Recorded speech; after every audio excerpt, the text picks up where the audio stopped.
Let's go live. Guys, welcome back to the Kempire Daily YouTube channel. Be sure to drop your crowns, your elephants in the chat. We are live on YouTube. We're live on Facebook, the Kempire and Kempire Daily on Facebook. We're live on Twitch and Twitter. I hope you all are having a fantastic Tuesday. This is our Tuesday Takeover, where we cover a variety of reality TV news, and of course, pop culture news. We have a lot to cover today. A lot to cover. I just watched the Traitors USA reunion. I have thoughts. I know some of you may have not had time to watch it, but it's okay. We will cover all of it because honestly, part of me feels like it could have been 2 parts. Then part of me feels like, nah, we didn't really need to hear from anyone else. We're going to get into all of that. We're going to talk about 90 Day Fiancé The Other Way. We're going to talk about the Real Friends of WeHo series finale.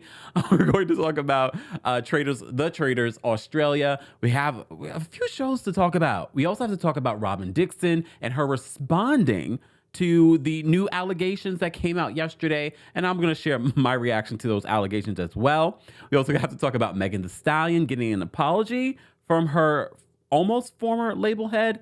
We have a lot to cover. Happy Tuesday Takeover, guys. Let's get into a countdown. Let me know where you're watching from. Don't forget to like this video if you haven't already. And happy last day of Black History Month. All right, let's get into this, guys. Baby, baby, won't you listen to me? I got that flavor. I know you're dying to feed. I ain't no dancer, just got some hip in my feet. Now throw your hands up. Bring the lighter, I got the fuse. You make a fire, I'll add the fuel. Follow me, lead it. Just watch your shoes. Gotta turn the heat up to get this cool.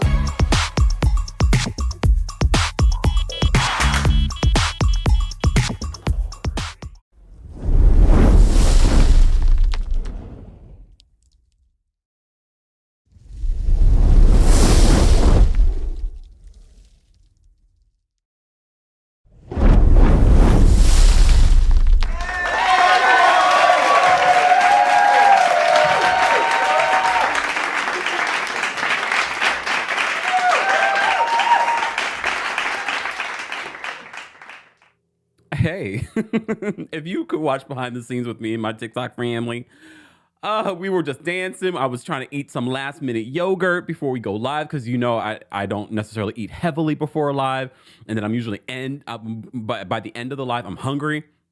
But shout out to everyone watching from around the world. Marcella's watching from Amsterdam. Some of you are watching from New York City. Some of you are watching from California. How's California doing after that blizzard? That is crazy to me. A blizzard? Did we just officially get our first snowfall here in New York City last night? Is that the first time this winter that it snowed? And I mean like snowed, it's not feet of snow, maybe like 2 inches, if that, in certain places. It was beautiful. It was beautiful. That's all we need, Mother Nature. That's all we need. I don't need any more snow than what we got last night. Okay? And now you can wash the rest away. Wash the rest away. I don't need the snow. Because usually the snow when it first falls is pretty and then it gets nasty and slushy. Ottawa, Ontario's watching. What's going on? Paris. Teresa's watching from Jamaica, Queens, New York. Tampa, Florida's in the building. Philly's in the building. Los Angeles is sunny. Okay. What happened to the blizzard? That was over the weekend. I don't know what's been going on with Mother Nature, but all right. All right, shout out to everyone watching on Twitch and Twitter. I see you guys as well. Coco is watching there. Sim Bear is watching there as well. I hear you. This great quality. You know, we are streaming in 4K. So if you want really great quality and you don't necessarily want to be in the live chat and things like that, that's fine. You can watch us on your Twitch on your television, or you can watch us on your television via YouTube. So many of you have tagged me and you watching me on television. We're manifesting, we're co-creating Kempire on television. Yes, it's happening. Okay, Rhonda says yes, first real snow. Oh, Robyn's watching from the Bronx. What's going on, Robyn? Shiza? If I mispronounce, I apologize. She's watching from Canada as well. Vancouver, Canada. Here it's beautiful up there. Bay Area cold and rainy. What is going on? But you guys need the rain over there. Hopefully by the summertime, we're not talking about a drought in California. All right, you didn't come here for the weather report, right? No. You didn't come here for the weather report, but I love hearing where you guys are watching from and what's going on weather-wise where you're watching from. All right. Ivy says, I'm glad Kemp ate something. A little bit. It wasn't enough, though. It wasn't enough. Susan's watching from Manchester, UK. Shout out to everyone watching from around the world. We appreciate you guys taking time out for our Tuesday takeover, but we have a lot to cover. But you know what we always do with Tuesday Takeover? We start off with some good news. So let's start off with some good news. Okay. First of all, there's a report out. I don't know if you've seen it. Zendaya, she's been at all the award shows. Shout out to all of the celebrities that showed up for the NAACP awards this past weekend. Come on. Because that's always been a huge problem about having these celebrities in the community to show up. And everybody and their mama was there over the weekend at the NAACP Image Awards. Zendaya was there. I love the speech from Gabrielle Union because, as you know, their daughter, Zaya, has officially, changed her name, changed her gender, despite, the battle from Zaya's biological mom. But that's a whole other story. We're not going to even get into that. But everybody and their mama was at the NAACP Awards. Except me, I was at home. Oh. Whoa.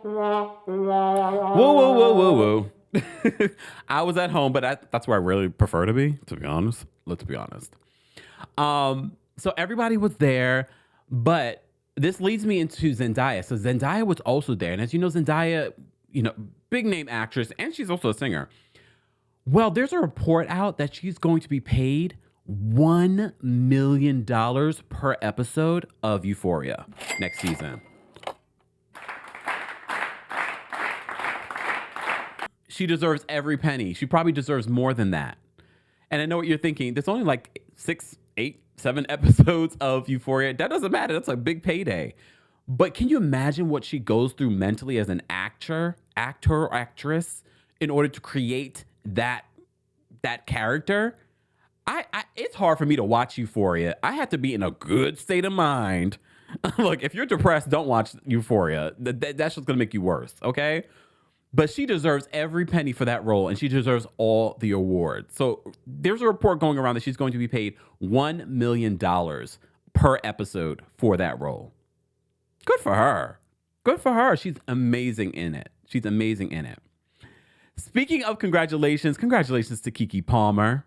Keke Palmer gave birth to a baby boy. Okay? All right? Keke Palmer gave birth, and she posted this caption, and a lot, sometimes I do stories and I don't realize that you guys, it's always the interesting things that you guys react to that I'm like, oh, I didn't even realize that was a thing. There's certain things that you guys react to, I'm just like, I didn't think anything of it. Well, she gave birth to a baby boy, and she posted this caption on her Instagram saying, "Hey, son, number 1, only 48 hours of being parents. Number 2, Darius always makes me playlists when we first started dating. Someone by El DeBarge was a favorite. We became each other's someone and made a someone. Look at God." You can already hear Keke saying this stuff. Then she puts number 3, the baby love Rolling Ray cause purr. Then she says, "I'm not hiding the world from my son. I'm hiding my son from the world. Ha ha ha ha." Then she says, "I'm just playing. My baby face is on this slide." So I'll show you the pictures that she shows. And she says, "And this slide." And then she says, born during Black History Month with a name to match. So the baby's name, I'm going to say allegedly, because I don't trust Keke, because Keke has a sense of humor. But all of you were reacting when I talked about this on TikTok to the name. So apparently his name is Leotis Andrelton Jackson. Welcome to the world, baby Leo. So a lot of you were reacting to the baby's name, Leotis.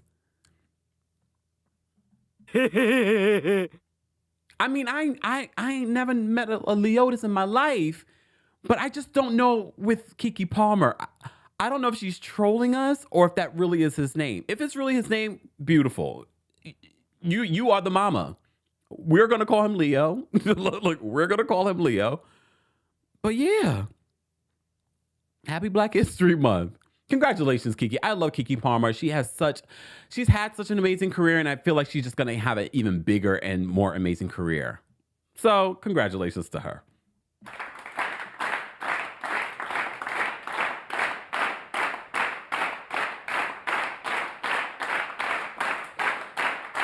Okay. So we always start off Tuesday Takeover with some good news. So that is some good news. Zendaya, the NAACP Awards. Speaking of the NAACP Awards, I did want to mention Angela Bassett. So Angela Bassett was given she won 2 awards. She was given the Entertainer of the Year award, and she gets up on stage at the end of the show and she says, "I guess Angela Bassett did the thing."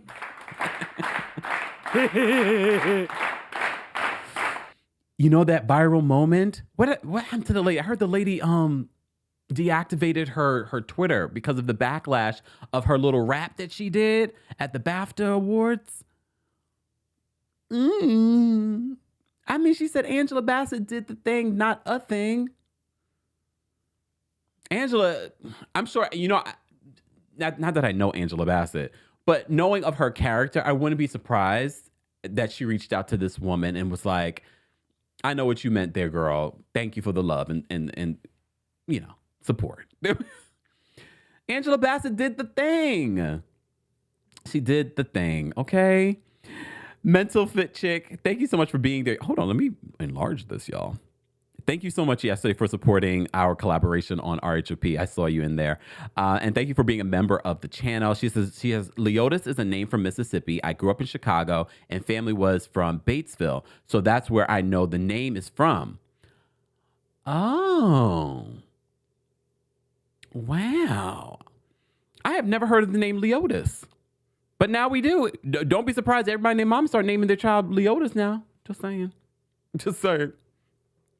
Baby Leo is here. Congratulations to Keke Palmer. Let's move on because we do have a lot to cover for our Tuesday Takeover. This is where we cover a variety of reality TV news, reality TV, and of course, some pop culture news. So we'll get into some pop culture news in just a second. But be sure, guys, if you missed it, be sure to check out some of our past Tuesday Takeovers. Nika says Leotis means King of the Valley. Okay. All right. I see you guys are Googling and smoogling. I appreciate it. Thank you. All right, where do I want to begin in regards to reality TV?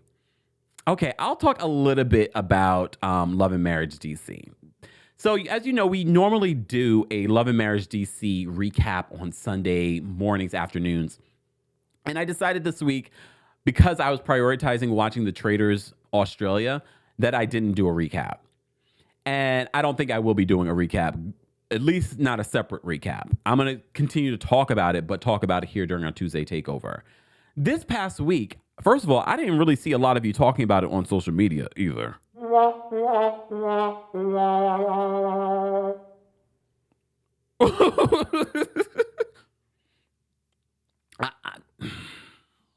Sorry. Hence why Carlos is talking about RHOP and not his own show.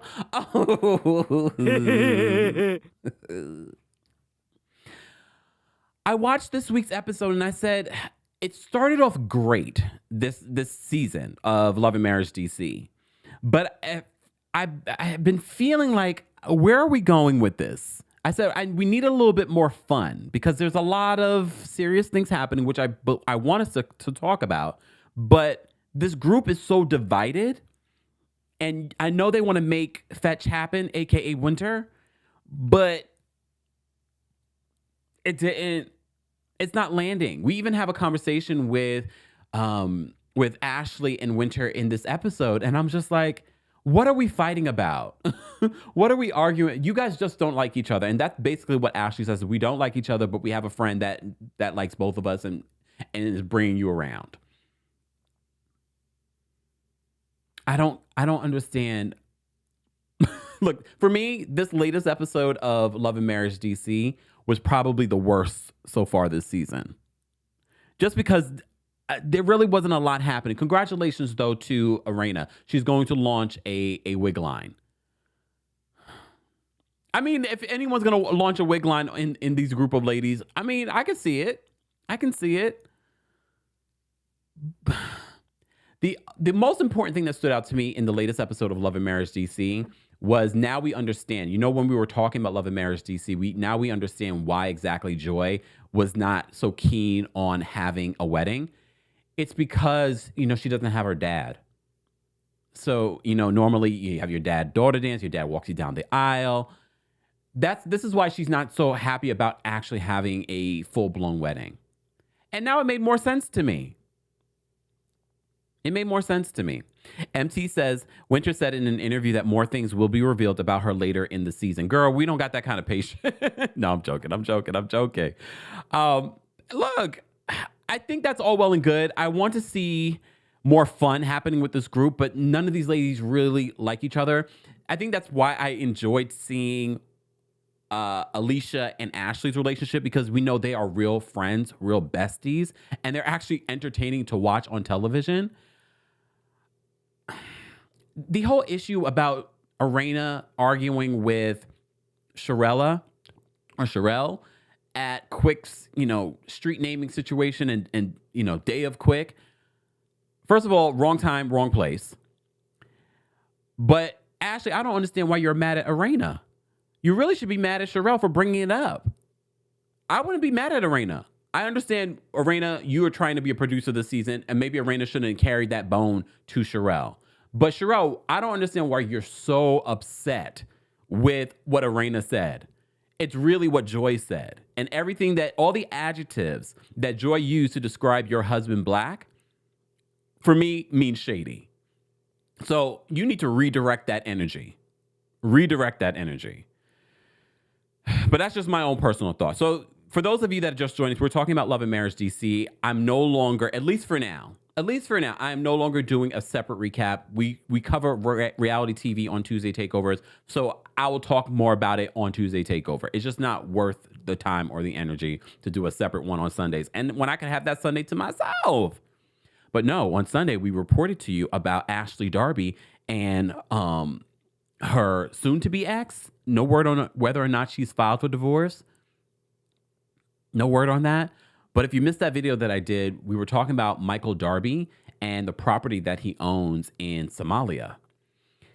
And we had to do a deep dive. I was reading the Washington Post. I was reading Lipstick Alley. I was reading Reddit. I was reading the Wall Street Journal. And all kinds of things were coming out from this. And I know, I see you guys in the comments. Some of you say, why is it a bad thing to own land? Why is it, you know, we so many foreigners own land here in America? That's a larger conversation to have, but I'll just point this out again because this is the last day of Black History Month. What colonizers have done to Africa, they are still dealing with hundreds of years later. And the fact that we are under the impression that colonialism has ended, no, it's just been repackaged. It's been repackaged. So I don't know exactly if Michael Darby is a colonizer, but it's very interesting to see several reports say the bulk of his wealth that Ashley will have none, she'll have none, is from his property in Somalia, according to reports. Brooklyn Star says, child, Lipstick Alley is a rabbit hole, child. Oh my goodness. Hold on. Let me take this off. There we go. All right. I did a deep dive. I wanted to mention it a little bit here. So if you missed our video talking about Michael Darby and the deep dive that I went on in regards to his property in Somalia, be sure to check out that video. Mods, if we can actually post the video in the live chat so people, people don't want to go Google schmoogle. They just want easy. They just want easy. Okay, so the shout out to our King's Guards, guys. Say hello to them as always. We appreciate them taking time out of their day to be here for our Tuesday Takeover. No, you did not miss the Family Karma recap. We will get into that in just a second. I saw that comment. All right, so Love and Marriage DC for me this week. I didn't love this episode, and apparently I really didn't miss much from recapping it on Sunday. Because it's the same drama. Ashley versus Winter. Winter versus everyone else. Arena carrying that bone, Sharella and Arena not getting along. At the root of everything really is Joy, and what really happened between Joy and Black back in the day.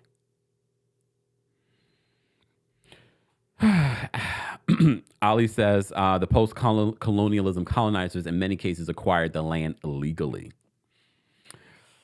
That's a longer conversation. All right. Let me move on. So that was a little bit of Love and Marriage DC. I do want to talk because I have to say, although I had missed, watching 90 Day Fiancé when we had that little bit of a break, but 90 Day Fiancé this week's episode, I am so through it, Nicole, because girl, part of me wants to understand, why exactly did you go back to Egypt if you have such a problem with their culture and their religion? Can you explain to me? Because as soon as she lands, she's still making an issue. Even before she landed, she was making an issue when she was on FaceTime with her husband about what she had to wear. She's like, what I have to, what I wear is such an extension of who I am. Then you probably married the wrong man. And then you probably shouldn't be going back to Egypt. Not you. Here we go, colonizers. Not you expecting a country and a culture to change for you. Nobody told you to come to Egypt. I am so through with her. For me, she ruined this episode for me because it's just constantly, but I don't. Do I have to change what I'm wearing? Or da da da. I'm learning more about the culture, and I believe this guy really loves her. I don't know if she really loves him because it's hard to see through all of the constant complaining about his culture and religion. You don't like how they eat. You don't like the fried food. Okay, I can understand that. But why are you back in Egypt? Mind you, she tried living there for a couple of months and she couldn't do it and left. Now all of a sudden she's going back. Why? I could understand that she was going back and she, in her mind, she's like, I'm really going to try it this time. I have yet to see her really try this time. As soon as she lands, she has nothing but complaints. Nothing but complaints. Nicole, get off my screen. I'm tired of you. I'm tired of her. We didn't see Danielle and Johan this week. I kind of like their storyline because it's a mess, but I really don't like her. Honestly, I don't like her. I'm sorry. I don't like her. Okay. Isabel and Gabriel. So as you know, Gabriel wants to tell Isabel's family that he's trans. And now that I'm thinking about it, as long as Isabel knows, does it matter if her family knows, especially if it's going to cause an issue? And I get it, living your truth, all of that. But is it that important for Gabriel to tell her family, especially if it's going to cause an issue and possibly ruin your relationship? I don't think it's worth all that. At least not yet. But that's also their storyline. That's also her storyline. Just saying. But Isabel's like, my father won't be really accepting of it. But my mother is more like Sarah, who also, we find out how they found out about Gabriel being trans, and it was through Instagram. Not Instagram, dropping all the tea. Sunny says, I like Isabel and Gabriel's story. I like it, but now this week, I've sort of changed my mind. Is it necessary? And that's the question I posed to the audience and the replay crew. Is it necessary for Gabriel to come out to the family for being trans? I don't think it's necessary. That's y'all business. You know what I mean? I don't think it's anything you should be ashamed of, but I don't think it's mandatory for you to tell people your business. Like, you know what I mean? Unless you really want to. But I feel like if it's going to cause an issue, is it worth the issue? At least right now. Especially when you're trying to marry their daughter. I don't know. But, of course, again, this is their storyline. It will be interesting to see the parents' reaction. We might be surprised. We might be actually surprised at the parents' reaction. And although they assume that Isabel's mother would be okay with it, it might be the total opposite. It might be the total opposite. She might not be okay with it, and the dad might be okay with it or not care. I'm interested to see. How all this will play out. I mean, at least with these couples, I believe that there's real love. Even with Nicole, I believe that there's real love in these situations and between these couples. All right, let me move on because like I said before, we have a lot to cover today. So I want to make sure we talk about some of the other couples. Okay, Debbie. Whoa, Debbie. She's still not. Where's she going to again? I forgot what part of the world is she going to. Is it Afghanistan? Well, her family's worried that Osama is just using her because she's a lot older than he is. I don't know if I feel bad for any of these people at this point. 90 Day Fiance's been on Morocco. Thank you, guys. I couldn't think of it. Oh, I want to go to Morocco. look, I want to go to Morocco. Can I go with you, Debbie? I don't know if I feel bad for Debbie at this point. She's a grown woman. We've seen all of these people on these shows for a very long time. Do you think he's just using her for her money? Possibly, but she's grown. It's her money. Right? look, right? We'll see more of Debbie in the storyline and their interaction. For me, it's always about seeing how these couples interact. So right now, we're just seeing her family be concerned about what she's doing. Someone said this bro's left over with sushi, which I love that name. Says it's always Morocco. It is always Morocco. I want to go to Morocco. I'm sorry. This couple, all right, Chris and Jemmy. I really like Jemmy. Chris, I don't know how I feel about Chris, y'all. She's got a lot of things going on health-wise. And I feel like Jemmy is overwhelmed. First of all, she already knew about the narcolepsy. And we talked a little bit about narcolepsy last week during Tuesday Takeover. All right. But now she hears about night terrors. What? Night terrors? What you mean?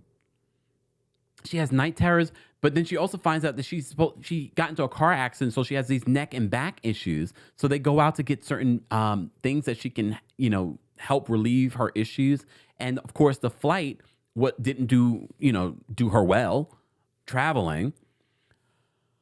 So Chris is a little interesting. She's an interesting personality, but very much in line with what we expect from 90 Day Fiancé.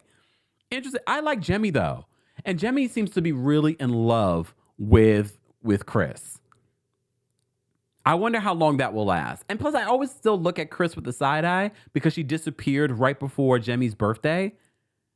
So I'm always looking at her like, where did you go? And mind you, I honestly think that Jemmy is a prize in comparison to Chris. In my personal opinion, some people might think otherwise. In my personal opinion, her personality, she's beautiful. She's caring, understanding. Sherry said, my neck, my back. You know what? Stop. But this woman, Chris, is older than Jemmy, and she has a lot of health issues. Foxy says allergic to mint. Yikes. Yeah, she couldn't get the toothpaste with mint in it. She has a lot of health things.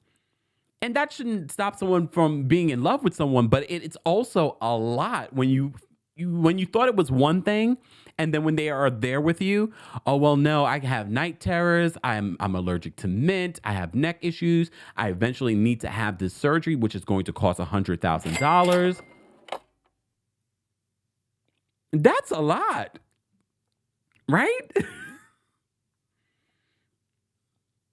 I don't know. Just my personal opinion. Let's move on.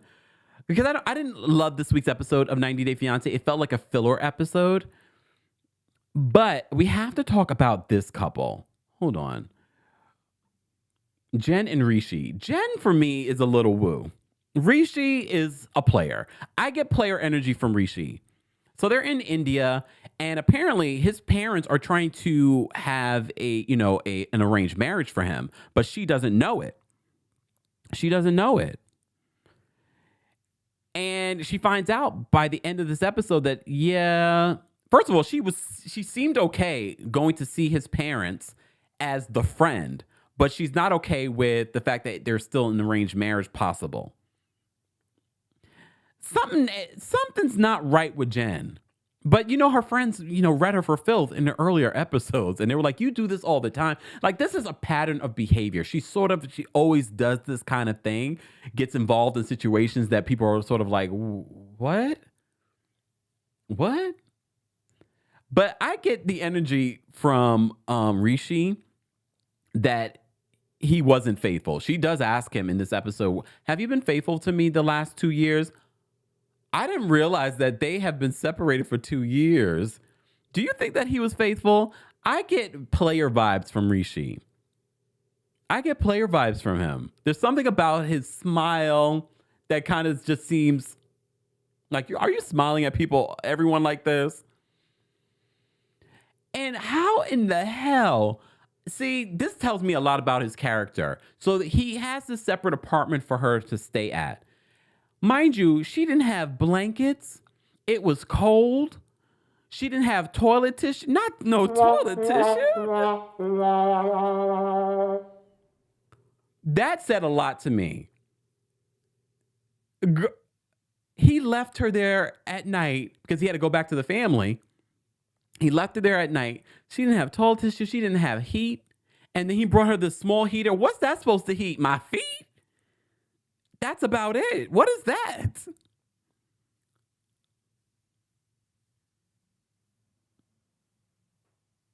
She didn't have blankets for the bed.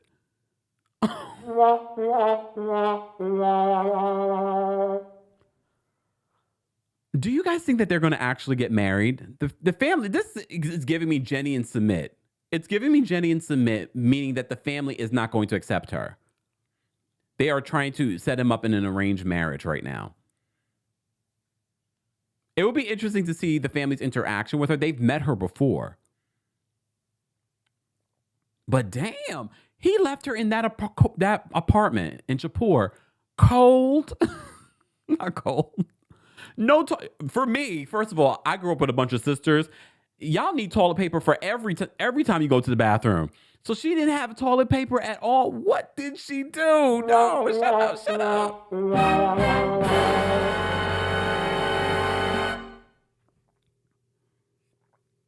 What did she do? I don't want to know. I don't want to know. I felt for her, though. Your first night in India, in this apartment by yourself, she had no heat. She had no blankets, no toilet paper. Did she even have food? I meant to press this one. Just saying. I mean, I'm gonna continue to watch though. I'm gonna continue to watch because I need to see how this all plays out. Jennifer Henderson says, "Is he married?" Well, according to him, but he could be lying to us because you know what happened with Submit. He was already married. The family's trying to set up an arranged marriage, but he's in love with Jen. I don't know. I don't see this working out for them. That's sad. Woo, woo, woo, Jen. Sorry, girl. All right. I do feel like 90 Day Fiancé The Other Way, this week's episode was somewhat of a filler episode. Except the story that stood out to me the most was Jen and Rishi.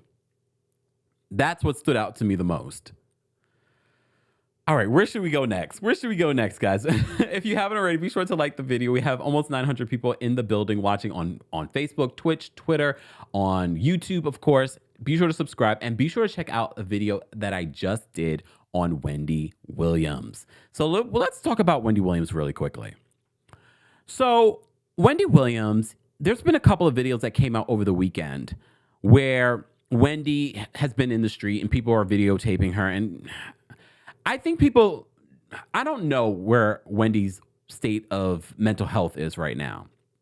I'm not sure. But videotaping people in general, I always found that to be weird. You know what I mean? But people do it. And in this particular video, Wendy is talking about formally The captions say formally, FORMERLY. But when I initially heard the video and watched the video, I didn't pay attention to the captions. And I'm thinking she says, I'm formally, meaning formally, like officially, retired. So not sure what she means in this video. However, she does mention that she wants to do the Seth Meyers show. She wants to be on The View. Not sure if this is Wendy wanting to come back. As you know, we did a separate report talking about her possibly filming some sort of secret project. It could be a reality show. I don't know. But then I've also been speculating, is this a bigger plan for Wendy to quit the daytime talk show? That way she doesn't have to pay Kelvin Hunter his alimony. As you know, he's been in court trying to get his alimony reinstated. Now the judge has asked them to go into mediation. They've dismissed the trial. Whatever it is, Wendy, I just hope that you're happy. As you know, Wells Fargo still has ownership and control, not ownership, but control over her finances. And there's a financial guardian in place to make sure she has what she needs. Ms. Esquire says, people watch people suffer, mock them while they are sick, then post RIPS, rest in peace, when they succumb to their illness. It's sick. Which will lead me to what I think about this whole Robyn story in a second. So if you missed the video that I did on Wendy Williams, I posted it right before this live. Be sure to check that out if you haven't already. Again, King's Guards, if you can post a direct link in the chat, that would be greatly appreciated. So yeah, Wendy Williams is talking about retirement. We're not sure if she means she's coming out of retirement or she's officially retired. I don't want her to officially retire. I would love a podcast if she's in the right state of mind to do one. I would love that. But until I see more signs of her being, in the right state of mind, then I don't necessarily want to see that yet. You know what I mean? But they're not even talking about the podcast anymore. Now they're talking about filming something. So I don't know. Sam is watching from Morocco. Love you, Kemp. Sam, I'll let you know when I come to Morocco. I was looking at trips the other day. I actually wanted to go to Morocco with a friend of mine who's from Morocco. But you see, when you start waiting on people, you will never do anything. Trust and believe. So I might have to just do it myself. Just go on my own. You know what I mean? All right. Let me focus. We talked a little bit about Wendy. Let me mention... What was the other story I wanted to mention before I get into... Let me talk about another pop culture news story. Let's talk about Megan Thee Stallion. So Megan Thee Stallion, as you know, there is another delay in the sentencing for Tory Lanez. But as you know, he's currently in prison. And he's awaiting sentencing. All right? Well, our friends over at the Jasmine brand are reporting about... Carl Crawford. You remember he had a baseball career. He's also the head of her label. He also had that relationship with Evan Lozada. So we never really knew anything of him besides that. Well, as you know, there's been an ongoing battle with Megan Thee Stallion and with Carl to get out of her deal with him.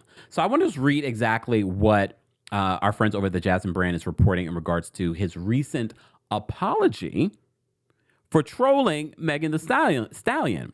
So hold on, let me just pull this up. Oh, there it goes. So they write this. 1501 CEO Carl Crawford regrets heated internet beef with his artist Megan Thee Stallion. Claims he never had any real issues with the rapper. You take the social media part out of it, we don't have a problem. Yeah, but you guys are in court. Look, you're literally in court. So according to the 1501 Certified Entertainment's Carl Crawford, he doesn't have any ill feelings towards his estranged artist Megan Thee Stallion. In a recent interview, Carl opened up about his ongoing legal feud with Megan Thee Stallion and stated that he's officially ready to move on from the controversial matter. As previously reported, Megan Thee Stallion signed to Carl Crawford's label 1501 Certified Entertainment in 2018. However, the following year, unbeknownst to Crawford, Stallion allegedly inked a management deal with Jay-Z's Rock Nation, and things seemingly went downhill from there. Sidebar, though, her management situation has nothing to do with her record label situation.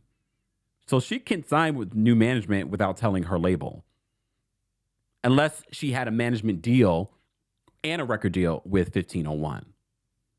I'm not aware of those stipulations. So Megan Thee Stallion ultimately filed a lawsuit against his company, claiming that they blocked her from releasing music, refused to renegotiate her contract, and later failed to hand over her royalties. Last August, Megan requested $1 million in damages and official emancipation from the record label. Amid the highly talked about case, Crawford and Stallion indulged in viral exchanges online, resulting in Crawford calling the rapper a, quote, seahorse, and Stallion referring to her old boss as greedy. But despite the choice words that have been flying back and forth between the two for quite some time, Crawford made it clear that he actually regrets it all. Even though they haven't spoken directly since 2019, the ex-MLB, Major League Baseball, look at me knowing the sports, star told a publication that he never wanted the situation to hit the public. He expressed, I never wanted to have a situation where I was going back and forth with Megan Thee Stallion on the internet. Crawford continued by indicating that the virtual quarrel ruined the image of 1501, and he's been taking the time to rebrand some things and stay out of the bad press. He says 1501's reputation was a kind of real bad out there. So I just wanted to go directly at the situation and kind of start from fresh. You know, I have to take responsibility for anything that happens over here at 1501. When it comes to the part that he played in fueling the fire, he attributes it to his lack of understanding of the entertainment industry and falling victim to the newcomer's curse in the game. He says, I got a lot real fast, you know, coming from another lane and all that type stuff. You remember he was a baseball player. So a lot of things came at me real fast, and I had to learn real quick.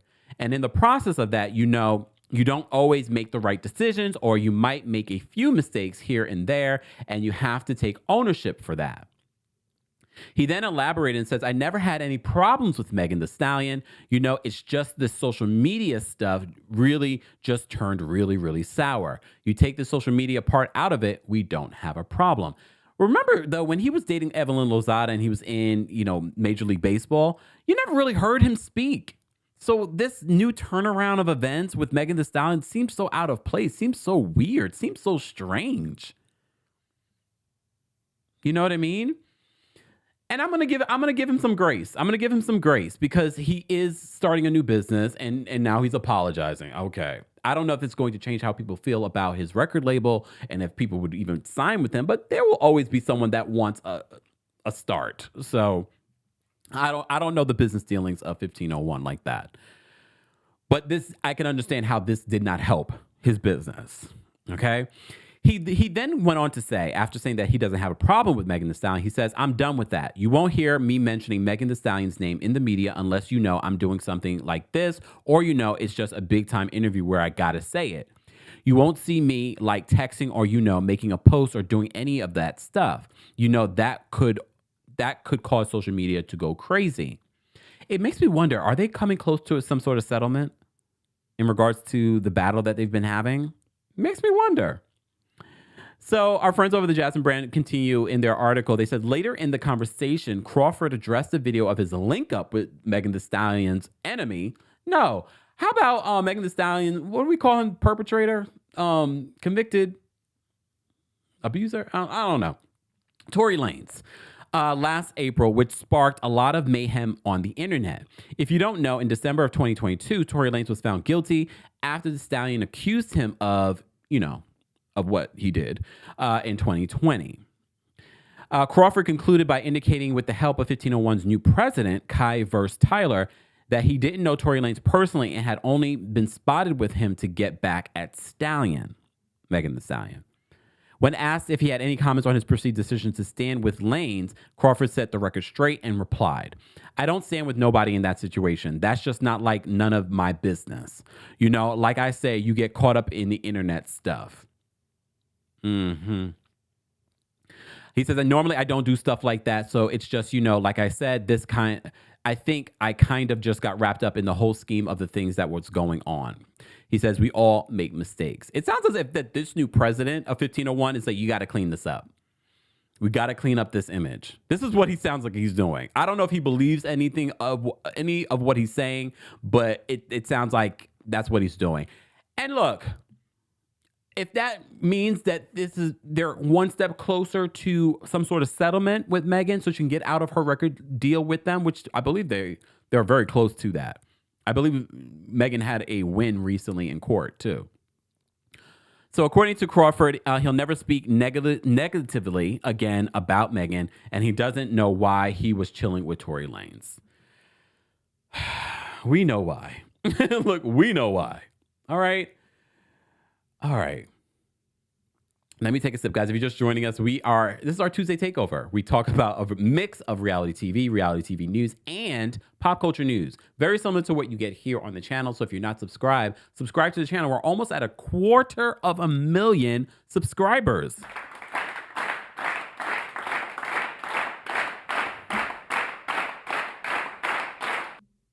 And shout out to all of you that have been following us on TikTok as well. We're almost at 300,000 followers there.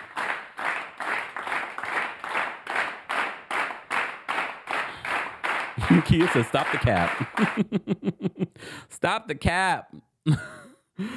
Let me see something because I want to see what what's the word I was going to use? I can't even think of it. All right. Okay, thank you. Sonny says, I think they are Kempire coming close to a settlement. Yeah, so I think that's part of the reason why he's backtracking. And I also believe that he's trying to get new, because once Meghan's not a part of this label anymore, she's like the cash cow of this label. She's their only main big artist that people know of. I know they have other artists, but she's the biggest that I know of. I don't know hip hop like that, but I do know that. Jesus says, yes, everything that man said sounds like BS. It sounds like he's trying to save his company because they are close to some sort of settlement, and whatever he says now could affect that settlement. This is the way he should have been conducting it from the beginning. In court, with your lawyers, and not on social media. But he said he was new to this whole business, and all right. Carl, we'll give you that. Trez, thank you so much for the super chat. Trez says, have you seen the interview with Chris Bassett and Bravo Bros? He speaks on how production called weeks into filming, requesting more. Weeks later, the lies came. Oh, no. I've seen clips, but I didn't see that particular clip. But thank you, Trez, for letting me know. I'll have to take a look at that later. But thank you. Production, guys, I posted separately. I made a separate edit of the callers that called in yesterday to talk about the colorism conversation from the Real Housewives of Potomac. So I edited out a lot of the middle conversations and super chats and things like that. So if you want to hear what our callers had to say about colorism and how production and Bravo and RHOP handled the colorism conversation, be sure to check out that video if you haven't already. All right. Since we're talking about RHOP, this might be the perfect time to talk about Robyn. Oh, Robyn. Woo, woo, woo. No, this is the one time. Not defend, but I guess defend. Robyn Dixon.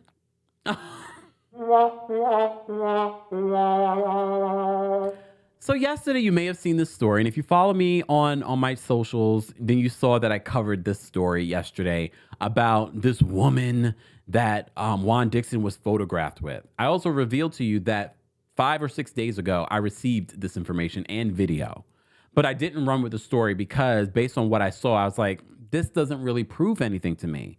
I appreciate when you guys reach out to me with stuff, but I don't always run with stuff because not all of this stuff, to me, it feels like it's going to land. Okay? And look, I don't always get it right. However, this particular story, I was just like, this woman, and then apparently once the story finally came out through someone else, a little more stank was thrown on it, that they were hugging and kissing, but we don't see any video footage of them hugging and kissing in this laundromat.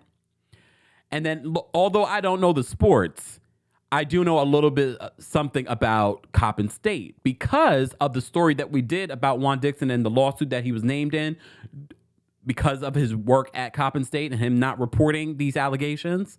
They're still investigating that situation. So based off of that, I already knew, because one of the other reports that came out, because some of you have been hitting me up about Coppin State's financials, I already kind of knew in the back of my mind that the financial situation over at Coppin, especially when it comes to the basketball team and things like that, okay, why they might be doing the laundry on this away game themselves. Part of the story, they got it wrong. They called her the director of athletics. She's like the director of operations. And it's not unusual for the coaching team to be doing the team's laundry. Just saying. I know there are certain D1 schools where you would never see that happen. But according to multiple sources, they don't have it like that over at Coppin, unfortunately. But putting all that to the side,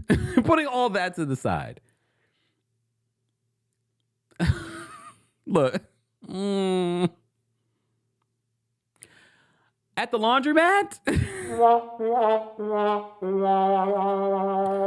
like I said, I didn't believe the story. I didn't see any hugging or kissing. I didn't see any inappropriate behavior. But some of you might say, why is he at a laundromat with a single woman that we know of?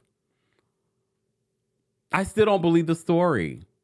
And apparently Robyn Dixon doesn't either. So Robyn Dixon took to her Instagram story to send a subliminal message to everyone talking about these cheating allegations. You also may recall that this director of operations, whose photographs that we're not going to share her photograph, but she did post on her Instagram story another picture of her and Juan together, and they were showing off the laundry game. Again, where I was like, this is not a real story. I didn't believe it originally. They didn't even need to do that. Exactly. And the end in the H says they are on the road. Yeah. Just saying. Okay. So Robyn has a response to all the haters. Okay. And honestly, Robyn, this is kind of the response you should have had when we were reporting on the first allegations, but you knew that those allegations were true. So these particular allegations aren't true. Do I believe that there are other women that look like Karen Huger in the DMV area, or other women that he might be with at the school? Maybe. I just don't believe this particular woman. Robyn posted this on her Instagram story. It's from See the God, Charlemagne the God, a post that he posted, where it says, maturing is letting people think whatever they want to think, because who gives a... Okay. So that's her response to the haters. But you know what I was also reminded of in reporting on this story is that, very much like what Charlemagne says, that nobody cares about the truth when the lie is more entertaining. Because I will report, I don't believe this salacious story. That story doesn't get you guys like, oh, engagement and people watching it. No, you know what? I believe this story. Here one go again. Look, here one go again. Because that's not entertaining. I don't believe this story. Like, I don't like Robyn like that. I don't like Giselle like that. Giselle and Robyn, this is how you are able to have some sort of morals and integrity. And even though you don't necessarily like someone, you can at least say, yeah, here, I don't see the smoke that people are seeing. But as Charlemagne says, nobody cares about the truth when the lie is more entertaining. Jane says, that is so sad. It is. Exactly. Good point. And says, still defending Juan. If I was Robyn, I would say no. Yeah, because at the end of the day, that's for Juan to address. Because no matter what, I don't think anyone cares. At this point, Robyn, if this is what you like, we love it. Okay? Just don't bring it back to Real Housewives of Potomac because we're not interested in it. Okay. All right. Miss Esquire says, listen, as Wendy said, it would be easier to believe her in this instance if Juan didn't have an established pattern of infidelity. Very true. Very true. But like I said before, I feel as if this story, if it had a little bit more concrete information, then I'd be like, okay, very possible. Now, where's the hugging and the kissing? Where's the hugging and the kissing? We want to see it. Because then I could see if there was inappropriate behavior, then I'm like, all right, can't deny this. Taurus Moon says, nobody cares about Robyn, and that's the truth. Oh, Lord. All right. Cherie says, if you're in a committed relationship, it's cheating. What, doing laundry together? Don't let me. Exactly. Amy says, we're okay with your arrangement. Look. Oh, it's someone's birthday in the chat. Miss M, happy birthday. Shout out to anyone that's celebrating your birthday, guys. If you're just joining us, this is our Tuesday Takeover, where we cover a variety of reality TV news. We were just talking about the new allegations that Juan Dixon was caught in the laundromat.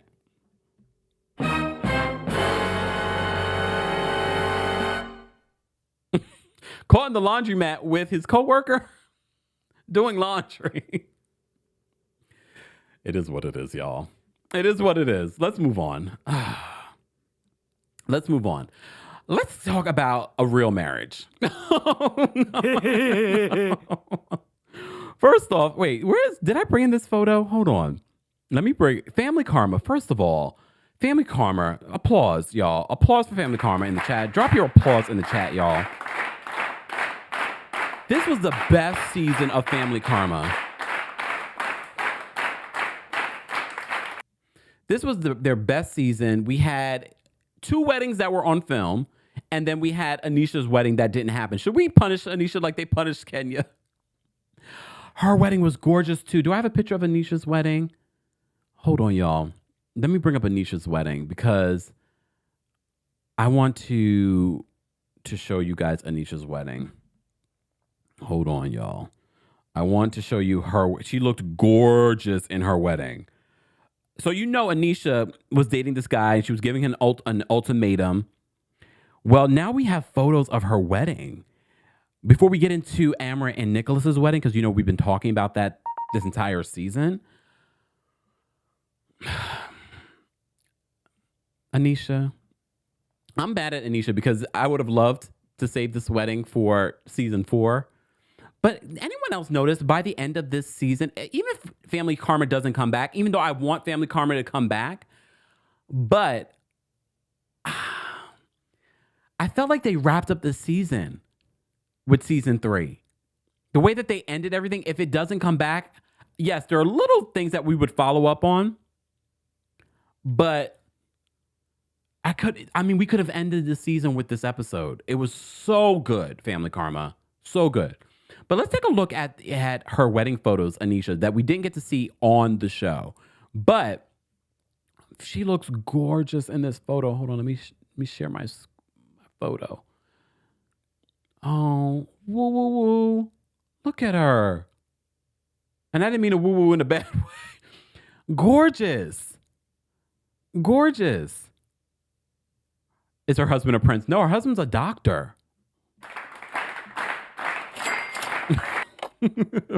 Her husband's a doctor.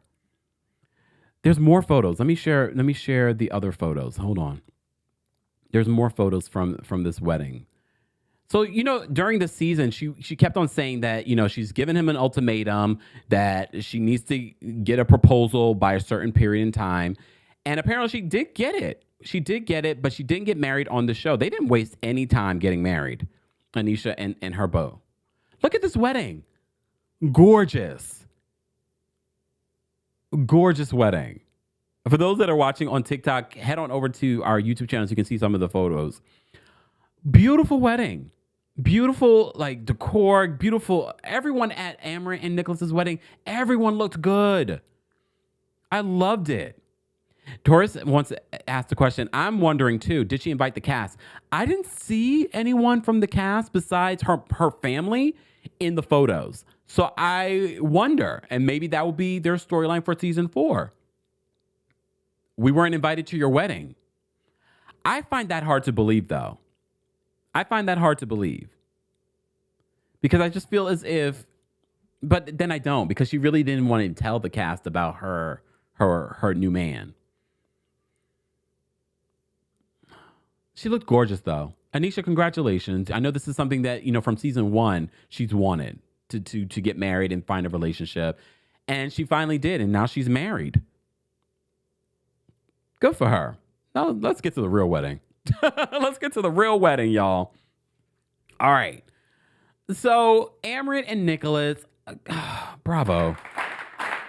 The 6-figure gay Indian American wedding for reality TV.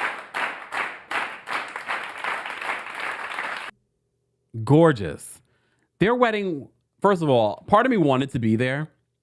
But then, as I said to you before, this was a 3-day wedding. A lot of outfit changes for everyone involved. The guests, too. Beautiful. They had a 2-part finale, Family Karma season finale. And part 2 aired this past Sunday. We watched it together on our TikTok watch party. Then we watched RHOP. It was so beautiful. I was crying because we really got to see the depth of love and the village that truly is this community of people that are on reality TV. This is not fake. This is not a fake, family situation. There are literal photos of all of these aunties and uncles and nieces and nephews they've all grown up with each other. At the top of the season, we celebrated Vishal's wedding, and we were celebrating Vishal's sobriety this entire season. And by the end of it, we were celebrating Amrit's wedding. And Amrit's vows to Nicholas and Nicholas's vows to Amrit, beautiful. Amrit said, I always used to say that Chicago saved me, but no, it was Nicholas in Chicago that saved me. Because at the time, Amrit talked about he didn't think that he would live because, he was struggling with his sexuality at the time before he met Nicholas. And he didn't think that he would be with anyone. Oh, those vows killed me. I was like, this was the best. This was the best. Look at this. Look at this wedding, y'all. First of all, the colors, the outfits, the rituals. Everyone was crying. Even Brian Betty was crying too. Everybody was crying. You know who wasn't crying? Rishi.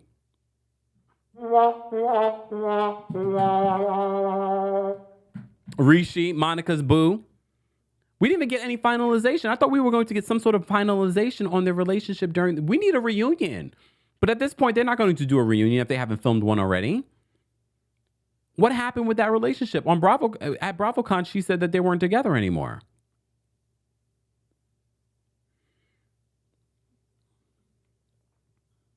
Bali did tell O'Malley that her mom gave her an ultimatum that she needs to move out of the house. And he's like, you can come to Louisville. Louisville has been waiting on you.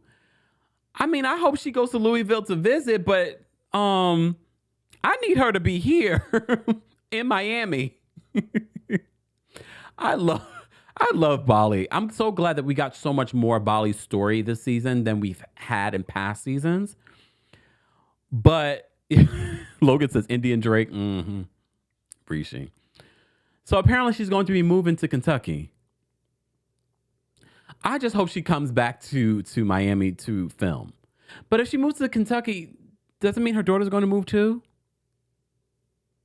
No, this is not going to work, O'Malley. This is not going to work. But she's fearful. Remember, she was married twice before, and those relationships didn't work out. But she's had this long-distance relationship with O'Malley for a long time. And I know probably in the back of her head, she's probably is the reason why we've had this relationship that works is because we're, in this sort of like distant relationship. But no, he was like, no, we're waiting on you to come live with us. He wants to live with her in Louisville. All right. But for me, this episode was more about these two, Amrit and Nicholas. What a beautiful celebration. They shared so much. We didn't get a chance to see the parents. There was a picture of the parents on E! News, but I decided not to share it because they didn't want to be filmed on the show.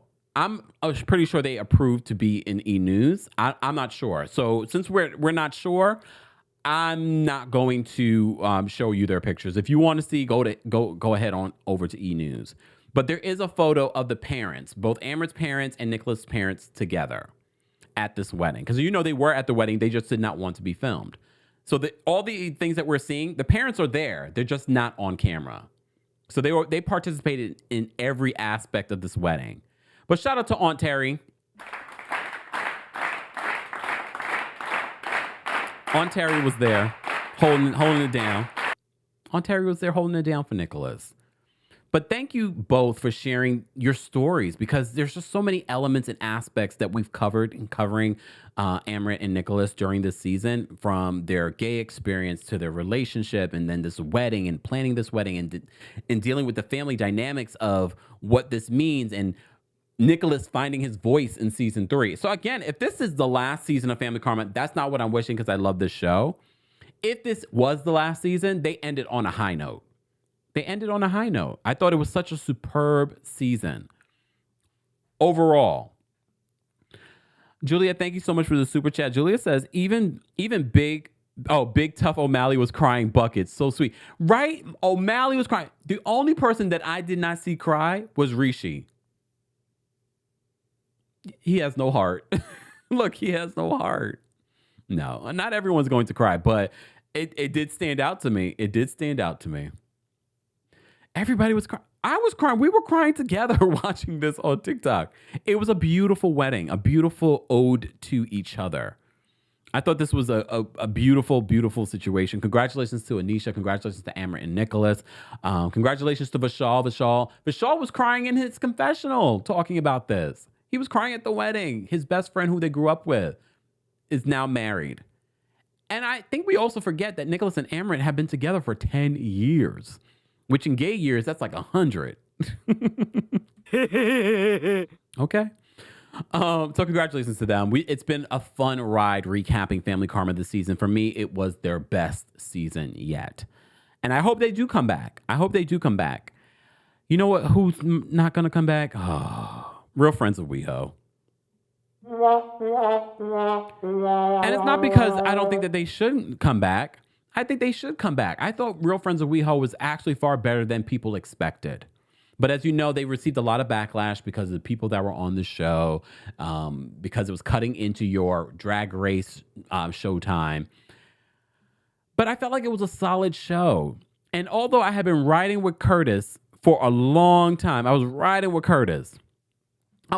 with him because his story was so dynamic, and I felt like so many more people needed to see his story. But Curtis, you failed me this week. Curtis was like so upset because he ran with what Dorian told him. And Dorian, this show did not do you justice. And luckily, a lot of people didn't necessarily watch the show, so it might not hurt your business, butter. And congratulations on being in Macy's.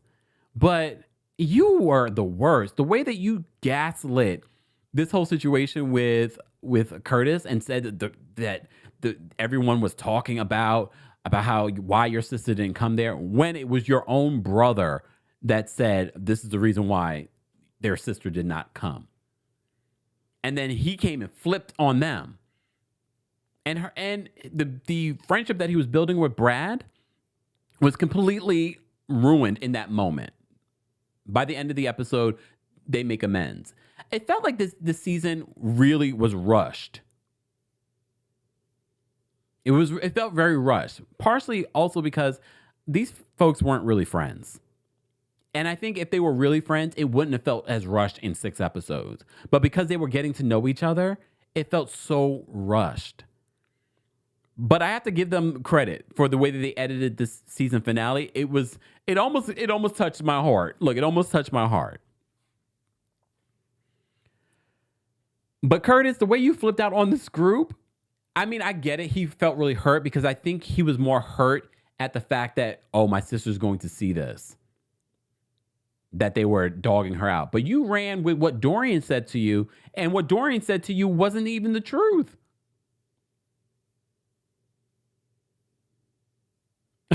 The end says, so it's cancel. Not that we know of. The ratings for it had been declining, and then it had an uptake on episode 5. And it did decently this week. I think it's like 800, well, not 800, 180 something thousand viewers, live viewers from that. So not terrible. It could come back with some fine tuning. You know, a lot of people were expecting to hate Todrick in The Real Friends of WeHo, but honestly, he wasn't even the most unlikable. Dorian was. And Dorian did not want to interact with these guys. Dorian didn't want to be on the show. Dorian wanted to use this show to promote butter. Dorian, you know you could just get advertising, right? Just do the advertising. But no, you know, a lot of these people don't just want to advertise their business. They want to advertise themselves and their egos. He was very unlikable. For me, more unlikable than Todrick. And I know that says a lot. Look, I know that says a lot. He was more unlikable than Todrick, but I do feel like Todrick was using this platform to redeem himself because of all of the bad press that he's been getting since Celebrity Big Brother. Sidebar, when is Celebrity Big Brother coming back? I need that show to come back. I know they've announced the new Big Brother that's coming back. I know people in Canada are pissed at Big Brother Canada because the live feeds are not going to happen. However, the live feeds will be happening for the US version. Yay! I don't watch Big Brother. I watch only Celebrity Big Brother. Big Brother's too much of a commitment, too much of a time commitment. However, I do have Paramount Plus. Maybe I will watch Big Brother this year. Maybe? I know that they're in California, they're having auditions coming up very soon. Miss Coates says on TikTok says don't encourage a season 2. No, I think they should have a Real Friends of WeHo season 2 because representation matters, but maybe change up the cast a little bit. Change up the cast a little bit. But since we were just talking about Big Brother, I think it's a perfect segue to talk about the Traitors. Okay, let's talk about the Traitors because you know I love me the Traitors. All right. So literally before this live, I watched the Traitors reunion for the US version. But before we get into that, I have gotten into the Traitors UK. We talked a little bit about it last week. I finally saw the end. First of all, the Traitors UK, it's such a different experience than the Traitors US because it's all real people. To me, it's more emotionally, it's more of an emotional roller coaster with it. And the way that one ended, I won't spoil it for you guys if you haven't watched the Traitors UK, but it's completely different end than the Traitors US. And the way that played out was superb. Superb. I loved it. But I also love the Traitors Australia because it's completely different in a lot of ways. Like you know how the competitions between the US and UK were very similar? Well, Australia, their competitions are very different. And the game is the energy of Australia, it's a little bit more cryptic. It has those elements that I wanted them to add in the US and the UK version, especially how they murder people, where people are sort of like looking back at the camera like they're about to be murdered. That's what I want for the UK and the US version. Can we get that? I don't really love the host for Australia, but I don't hate him. Because at the end of the day, the host is not supposed to be the star of the show, even though we love Alan Cummings. And I like Claudia. But so far, UK beats out US for me. I don't know how I feel about Australia yet, but I'm in the middle of Australia. All right. But today, the Traitors US version released their reunion on Peacock. And part of me feels as if the Traitors reunion could have been 2 parts. It could have been 2 parts, this reunion. However, I'll say this. Hold on, y'all. Let me turn my notifications off. So it could have been 2 parts for me. Okay, I'm not going to go into a rant about Andy Cohen being the host of this. Okay, I will. I don't understand why Alan Cummings didn't do it. You see him throughout this Traitors reunion doing these. I know they're pre-recorded. I'm wondering if there was a schedule conflict. I don't understand why he didn't host the reunion. He would have been far better than Andy. Andy literally in this position is just there asking questions. You could have had anyone do that. We didn't need Andy hosting this reunion. It was ridiculous. I would have much rather Alan or someone that really knows the game. You could tell he really did. I don't even know if he even watched the rest of the season. But did you guys notice though that some of the people that were on the show, and I'm sure you probably didn't care to hear from them. There were people that were just there, not saying anything. I'm just like, why are you here? Why are you here? Because they were on the show. Okay. All right. The other thing that surprised me at the Traitors reunion was how upset and bothered people were by Siri and how she played the game. The game is called Traitors.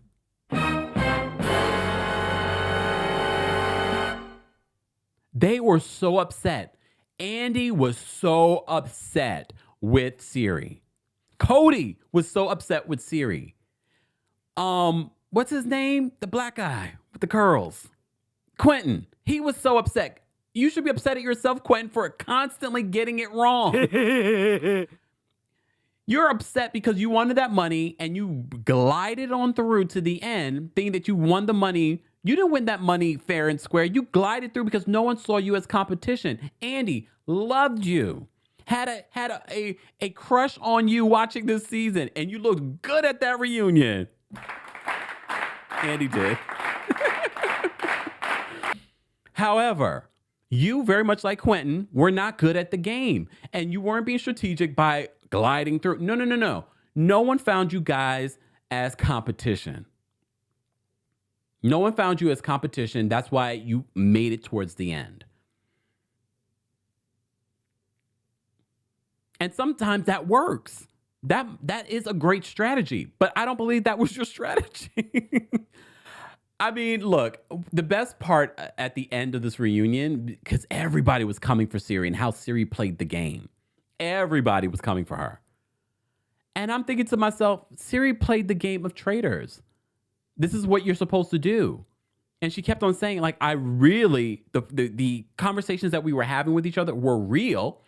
But at the same time, I was playing this game. And the way she took Ari out at the end, because she had agreed with Ari at the end, we'll take this together. But Siri, being a traitor, turned on him. And I have to give it to Ari. And I don't think enough people give him credit. He could have easily, very much like what happened in the UK version, he could have turned on Siri in that moment and dropped dime in regard, or a hint to the rest of the group that she was a traitor. Sidebar. We found out that Andy and Quentin spoke with Siri in regards to before all of this. So Siri was already plotting. She was already plotting that if it gets down to it, they're going to vote out Ari. But I give Ari credit because, like I said, he could have easily messed up her game. But he didn't. He was like, you know what? She wants this money for herself. I'm going to let her have it. But Quentin was really upset with her. He's like, you used my family in order to win this game. This game is called Traitors. She didn't literally use your family. She played on these conversations that you guys are having. Siri, you deserve that, girl. A lot of people, I didn't realize that people referred to her as the, I forgot what the term was. Basically, she played Survivor 4 times, and she's like the most liked player, but has never won. She is the Susan Lucci of reality TV. Siri is the Susan Lucci of reality TV. And I'm happy for her that she finally won. I don't watch Survivor, but I love Siri. I think she played the game the best, and this is why she won. And you all could learn a thing or two from her. But the way that this entire group were in their feelings about Siri and how she played the game of traitors, I was laughing. I was like, you guys are ridiculous right now. Cody was upset. Kate Chastain wasn't upset.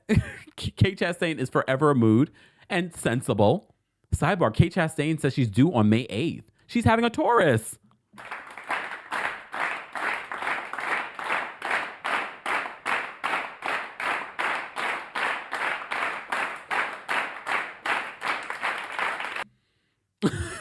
The things that stands out to me. Oh, let's talk about it.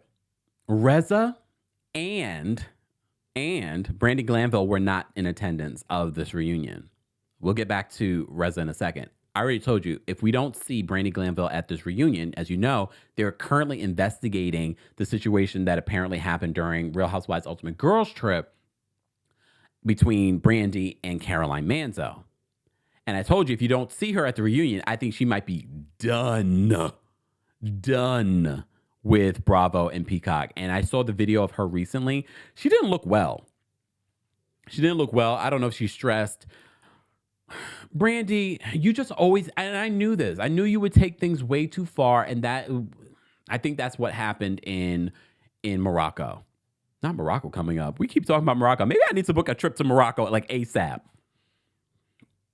So she was not at the reunion. They did not elaborate on why she was not at the reunion. I was not surprised, even though she was probably one of the best players and she already knew who was who at the beginning of Traitors. Reza was also not there. You know, Reza was the first to be voted off. So, you know how we all have been waiting for a Shahs of Sunset reboot of some sort? They were filming something of some sort. Well, I won't reveal who told me this, but according to sources, Bravo's relationship with the cast of Shahs of Sunset isn't necessarily amicable. And I know, I saw them at BravoCon as well. Apparently, they felt weird being at BravoCon and them not necessarily having any confirmation for a show. Allegedly. So, you know that footage that we saw of them filming something? So apparently, allegedly, you didn't hear this from me, they paid for that themselves.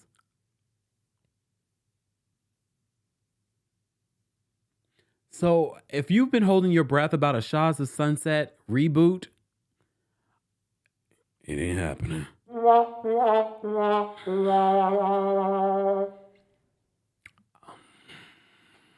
Look, so part of me thinks, because normally I would think, oh, Reza was just busy. That's why he didn't show up for the Peacock, reunion. I think he's done with being used by the whole Peacock Bravo situation. So that might be part of the reason why he decided not to come.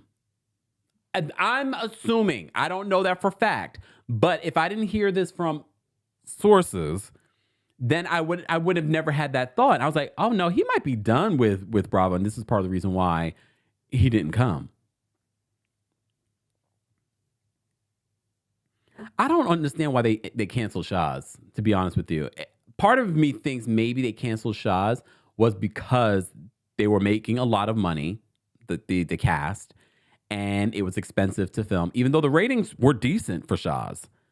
So I'm thinking it just became too expensive. And then, of course, that whole news with Mike came out right before the cancellation news. That's sad, because I did like Shahs. I didn't really love Reza as much, but I did like Shahs as a show.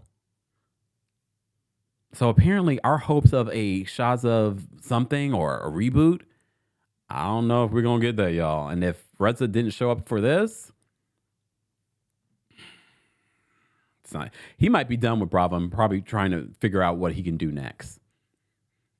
Just saying. Hey, Philly Diva. Love the little picture. She says, Mike got Shahs canceled. Oof. Now I'm starting to believe that. At first, people were speculating, but now I'm starting to believe that. All right. Who wants to call in and share their thoughts while I move into some other shows that I want to talk about? Let me drop the call-in link. I'm going to drop the call-in link first for members. First for members of the channel. Let me do that. You know how many screens I have open, y'all? I have way too many screens open. Shout out to everyone watching on Twitch and Twitter. I see you guys. Shout out to everyone watching on TikTok. Thank you all for being here. Let me drop this. I'm going to drop this for members, Senior Royals first. Hold on. Because I know you have thoughts. And let me go over my notes of what I haven't covered just yet. So Senior Royals, I've dropped the call-in link for you. Royal Court members, I'll be dropping the call-in link for you in a second. You thought I was going to drop it, didn't you? Guys, we have over 900, almost 1,000 people watching on YouTube and Facebook. We appreciate you all taking the time out of your day to be here. Be sure to like this video if you haven't liked it already. Oh, Riz says, hold on. Is this true? Riz says Reza's dad died. That's why he wasn't there. Oh, I haven't seen that news. Maybe that's why. But then again, who knows? Who knows? Doesn't his dad live over here? Well, we'll look into that. But I haven't heard that. But thank you for letting me know. All right. Let me see. Robyn says Shahs had run its course. The friendships were irreparably ruined. Okay. Oh, Philly Diva says, yeah, he died on the 4th. When did they film? I feel like they filmed. Well, I guess it depends on when the funeral and everything was. All right. Well, let me see. Let me just make sure I covered everything that I wanted to cover. Oh, of course not. We have 2 more shows that I wanted to talk about. 2 more shows. Oh, wow. See, we had a lot to cover, y'all, today. All right. I want to talk about Harlem. So is Harlem done? Are there only 8 episodes for Harlem this season? Because the way this last episode ended, it must be done. Because somebody's pregnant. And I have to say, Megan Good's character is annoying. I said this last week and I'm going to say it again. Her character is annoying to me, but I still love the show. It's funny. It's talking about serious issues. I'm not surprised that Ty is going to have a relationship with the flower shop owner.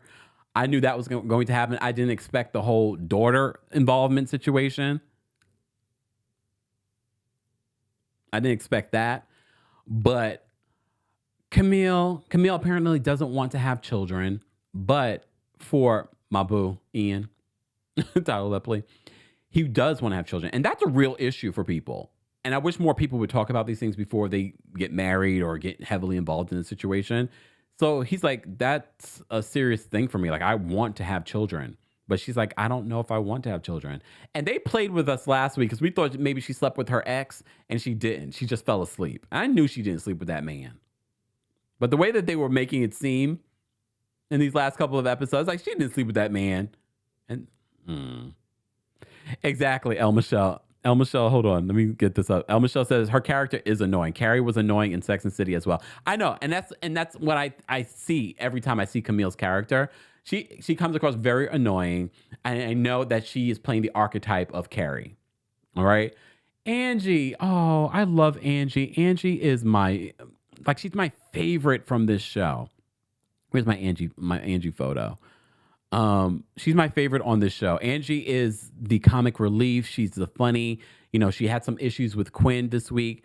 I loved that they did cover Quinn's family history of depression in this last couple of episodes, because as a community, we don't talk about mental health. And I'm sure there are plenty of people that found out about their parents' mental health issues. And we find out that her father was taking, antidepressants, and she had no idea. And I think that's real for a lot of people of color, Black people. I thought that was interesting. And apparently it seems to be her issue. And I have to say, we've criticized Jasmine Guy's accent. I do love her on the show. We did have a couple of moments with her this season that made me laugh. And specifically in these last couple of episodes, her accent is growing on me. I guess her accent's growing on me, but at the end of this season, and I'm sorry, spoiler alert, we find out that someone's pregnant, but we don't know who exactly. I know it's not Ty, but You never know. I don't think it's Ty. So is it Angie? Because now Angie is, at the top of the season 2, Angie is sleeping with everybody and everything. She's a free spirit. And then she falls in love with this guy who was being, Jasmine Guy was trying to hook up Quinn with her daughter. And that caused an issue with Angie and Quinn for a hot second. Even though Quinn didn't want to be with this man. But, Quinn in her superiority situation.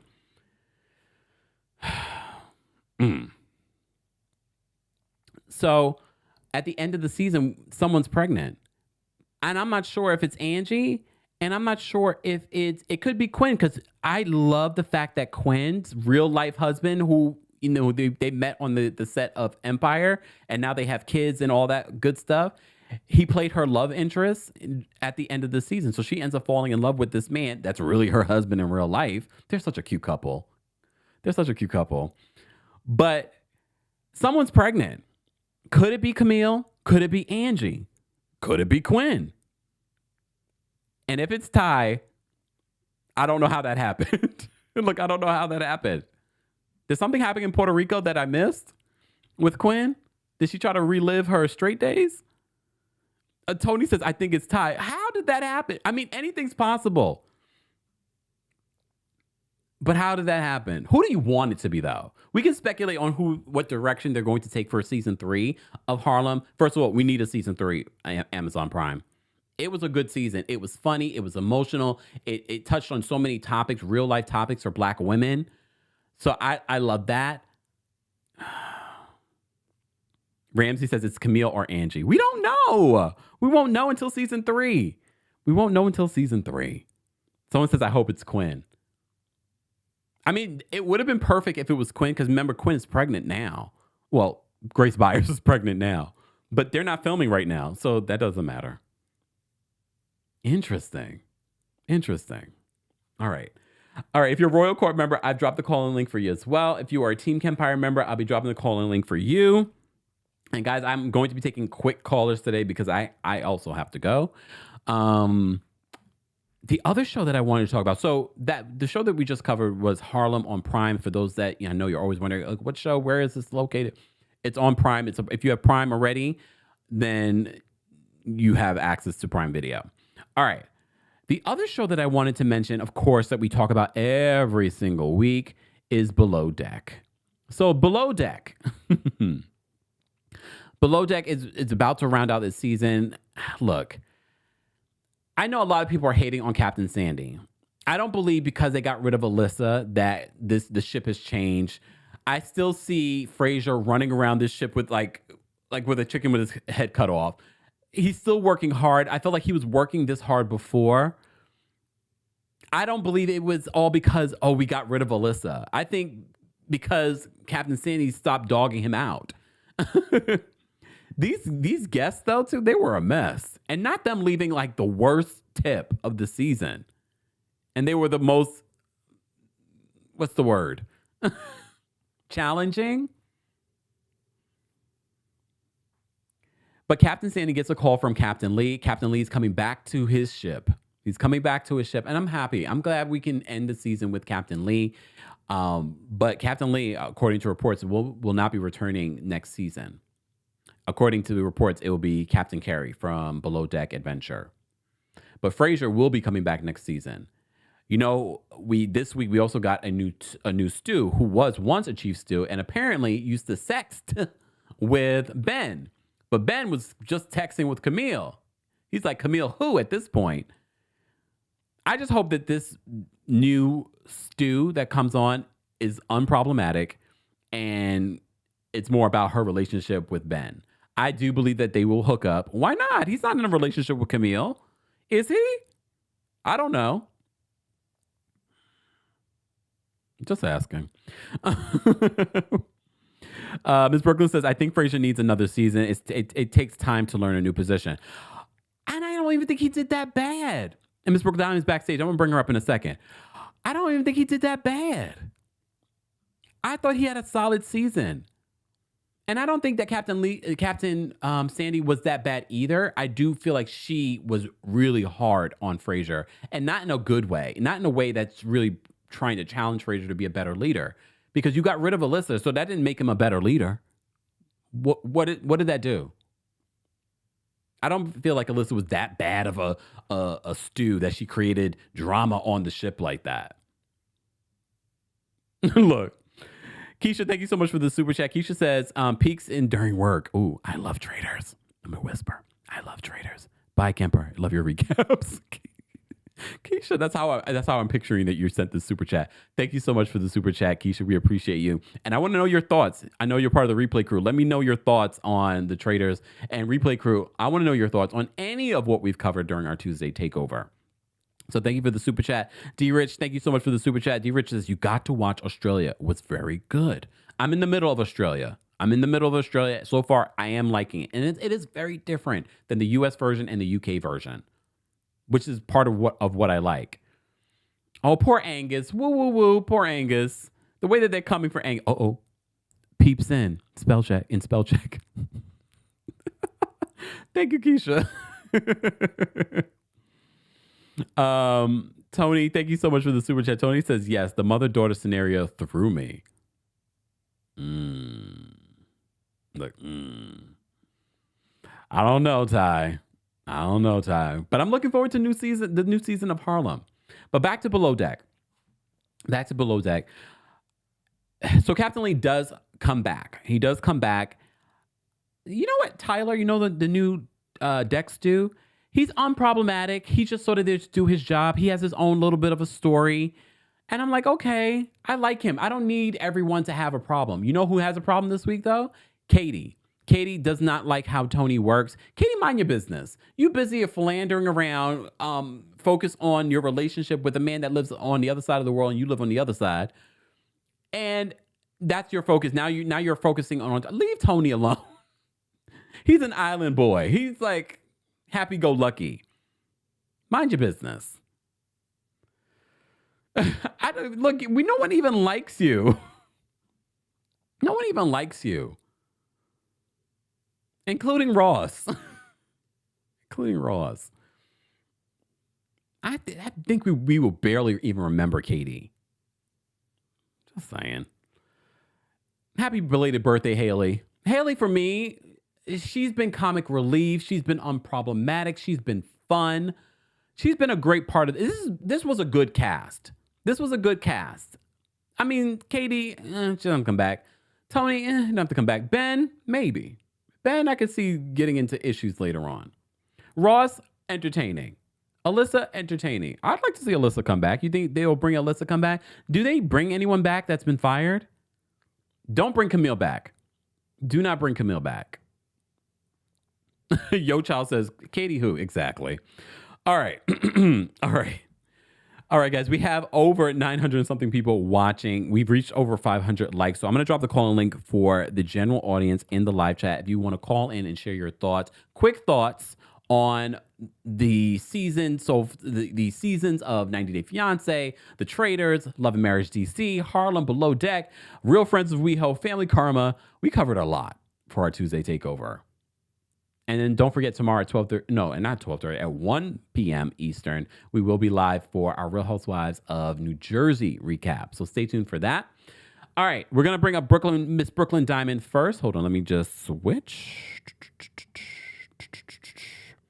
All right, hold on. Miss Brooklyn Diamond, what's going on? Hey, hi everybody. How you doing? Pretty good. I didn't get to see Below Deck, so I can't comment on that. Harlem, I would actually like to see it be Angie who's pregnant because I think it puts a twist. We all kind of expect Camille to be pregnant so that there'll be controversy in the relationship with her and the Drake lookalike. But well, also because they kind of broke up. No, they didn't. Remember, they said they'll make it work. It's kind of muddled, but yeah. I think it would be more interesting seeing Angie pregnant and having her one step removed from a pregnancy and a baby to see if maybe she does want to become a mother, Mm. it puts it in a different dynamic and puts a different perspective on it. Yeah. Because if you're the one pregnant, you're just thinking about, I don't want kids, I don't want kids, I don't want kids, do I want kids, and that whole thing. But when you're watching it one removed, you can enjoy them or not enjoy them, or see what parenthood is about without having to be a parent and making those decisions. Yeah. And it could change her perspective in that way. So I to me, it just would be really, really I interesting mean, it to would see. be. Also, It that would be. apartment. You see that little apartment that she lives in now? That's not her apartment I though. know, That but was her friend's apartment. uh-oh. You broke That up. she is Oh, now there we go. we back. Yeah. And I think it would be interesting to see, with the fact that she's now engaged to Mike, and she's had all this sex. Now you're pregnant. There's a huge question as to who the parent, who the father of the child would be, and how this would work in that relationship. I mean, think about it. If Angie's pregnant, there's at least three possible daddies. I mean, she gonna be in paternity court. Oh, damn. You might be right. I It, wonder if the it writers even know who they want to be pregnant. I don't think they did. I think they just left it as a cliffhanger to see maybe what the feedback would be or whatever. Yeah. But I just think it would be interesting to see that. Side note, I love Whoopi on this show. Oh, I forgot to mention Whoopi. I love Whoopi on this show. I Yeah. really do. I think she's great. And I didn't want to start talking about it without asking you first, because I missed the call in yesterday regarding Potomac and colorism. Mhm. And I just wanted to know if I could mention Oh, something yeah. Go about ahead. it. This is what Tuesday Okay. Takeover is. Okay. So I've watched the show. I saw pieces of your show, and I saw your recap with that, and I've been seeing everybody on Discord. And I think for me, the problem with the conversation of colorism that she brought up was, one, you were speaking in generals, and you didn't speak to what specifically anybody on the show, part of the cast, did that you claim was colorism for you. Because just like racist, that is a very dangerous label to throw out on people, and to push people as, oh, they're a colorist, and not actually have, sorry, Okay. had to hang up on somebody calling from work. Um, and not to actually have, here's the example, here's the example, here's the example, here's the example of colorism. And one of the conversations that we've been having on Discord is, it also works in the reverse. Now, I'm an old head, I'm over 50. I've been through the gamut of who's in and who's out in Hollywood and in dating. And I remember there was a point in time in Hollywood and in dating where dark-skinned brothers were the light, and light-skinned brothers were, nah, we don't want light-skinned brothers. And I also have friends who say they won't date anybody who's mixed, or they won't date anybody who is light-skinned. So colorism works both ways. And there was a comment that was made, and I'm not going to say who made the comment, because I'm not trying to call them out or say anything Thank bad you. about them, because it's not in that context. Yeah. But somebody wrote something and they said, my full-blooded brothers and sisters. That statement right there is a colorist statement, because what you're saying now is, I'm less than for being mixed. Yeah. When Candace made the statement about Ashley and being the house wench and all of that, you're making a statement based on the color of her skin. So it works both ways. And the worst part of it is that we're doing it to ourselves. We are taking what somebody else, an outside culture, used to divide us and separate us, and we are continuing to use it to divide us and separate us within ourselves. And that is where we need to stop that. And we need to stop saying only this person can be colorist, or only those people can be colorist. We all have the capacity to be colorists, just like, and it becomes no different than, when we say, well, light-skinned people get a better thing, it's no different than saying thinner women or thinner men get preference, or prettier people get preference, or this person gets preference, or that person gets preference. But when we do it to ourselves and we start separating ourselves and making accusations or comments and saying that you're treating me different specifically because of the color of my skin, or as Candace was saying, people come down on her. The cast has no control over how the viewers and the fans are feeling about you. You need to take that up with the viewers and the fans. And some of them just don't like you because you were just a nasty piece of work coming up.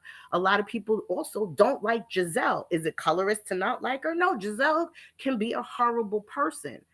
So I think when we're talking about these very, very sensitive topics, and if we're going to bring them to a national stage or a public stage, we need to honestly research and look as how did it come about, and how does it really affect us, and do we practice it or subconsciously practice it in our own lives, and understand it can go both ways. You can't just label it on one side and say it doesn't work on the other side when there are instances. And you can't just say, oh, I was treated this way because of the color of my skin, if you can't give those examples. And if there are examples, and I'm not saying Candace didn't have any, if there were examples, that was the time to bring it up. Because she didn't bring it up and say, Giselle, when you did this, or Robyn, when you did this. She made a general statement. People came down on Ashley. People came down on Robyn with their actions. People come down on Giselle because of their actions. So you have to, I wish she would have brought a specific point that we could have seen and could have been addressed in real time. The generalization almost made the conversation worthless, because all you got was Ashley saying, yes, I understand that I get preferential treatment because of the color of my skin, which I'm happy she said that. And yes, she's acknowledged that and she knows it, but that's not her fault. It's not her fault that she gets preferential treatment when she walks out the door because of the color of her skin. It made it such a general thing, but not addressing the issues in the show. Kind of like, some people brought up Basketball Wives. In Basketball Wives, it was a very real thing that was going on in the show against OG. And it never got addressed until they kind of removed Shawnee in order to address it. But she never brought up something that could have been addressed. And that's what I would have wished happened. Okay. All right. Thank you, Ms. Brooklyn Diamond, for calling in. So I got to get back to work. Okay. One thing that in this conversation that we had yesterday, and be sure, guys, I did a separate video separating the caller conversation and removing any sort of like middle conversation that were happening in between the callers. I did post those caller conversations in on our YouTube channel, so be sure to check that out. But here's the thing in regards to what Ms. Brooklyn Diamond is saying. One of the things that has stood out to me in our conversations about this conversation of colorism on RHOP just drives the point home more to me that they should have had someone that is well versed in this topic moderating this conversation. The weight of bringing up examples should not be on Dr. Wendy Acefa or Candace. I don't think it should be in their place, because obviously there are a lot of people, very much like what Karen Huger said during that conversation, is let's make this a little bit more personal. But let's just make this a little bit more personal to the audience. The audience also strongly believes what they're watching. There are plenty of moments of colorism throughout the show. You may not see it, but there are other people that are seeing it. And again, why I felt like someone that is well-versed, that studies and researches the history of racism and colorism, should have been moderating this conversation. Because I think not only would the ladies benefit from it, Andy would benefit from it, other audiences that are watching would benefit from it, and all of us would benefit from it, because it's a conversation that I don't believe we've really had on this show or on this major platform. And I felt like they knew that they had to cover colorism, and they sort of took the easy way out by asking the ladies, do you think we need to moderate? No. This is your responsibility, NBC Universal. This is your responsibility, executive producers. This is your responsibility, Bravo, to make that executive decision. The same way that you're going to create this half hour of talking about Robyn and the relationship that she's chosen to be in. We don't need this extra half hour of Robyn. Girl, you like it, we love it. We don't care at this point. Just don't bring it back next season. But a large part of this audience, which is Black, feels as if they are seeing mean girl behavior. They're seeing colorist behavior. Doesn't mean that it doesn't exist. People are feeling that way. And apparently both Dr. Wendy and Candace feel that way. So let's have someone that is well-versed in this area have that conversation and moderate that conversation. That's just my thought on it. Callers, I have to give you a time limit because literally I have work being done here at my house and I need to go. I need to go. But we're going to get to callers really quickly. Let me just double check my phone. Okay. Let me get to some callers really quickly. I'm giving you guys the timer. Hold on. Alex, I'm going to bring you up for quick thoughts. What's going on, Alex? Hey, so I wanted to say, I'm sorry, I didn't hear the buzzer. I get really nervous. It's okay. Don't worry. Just speak your piece. Yeah. So anyway, so I wanted to say I hope Wendy's feeling better. And I also wanted to say when you were bringing up Celebrity Big Brother, I would love it again. I need it. And I would love like someone like Nene or Wendy, those loose cannon types on there, like a healed, like a more healthy Wendy. I want to see. Yeah. I want to see Nene. That'd be great. Go ahead. So I wanted to talk about some TikTokers that have big platforms are sharing this woman's face that people are saying is linked to Juan at the laundromat. They're sharing her face and her name and her job. That is not right. There's no evidence that she has anything to do with it in that kind of way. And if she did have a partner or a family that she had to answer to or her job, this could be damaging to her. And y'all need to stop. Really need to stop. Because same way this is happening, I mean, not as severe, but how this is happening to Chris, y'all can't go around accusing this woman of having this relationship with him with no evidence other than seeing them at a laundromat. Like, really? Come on. Really. It's so stupid.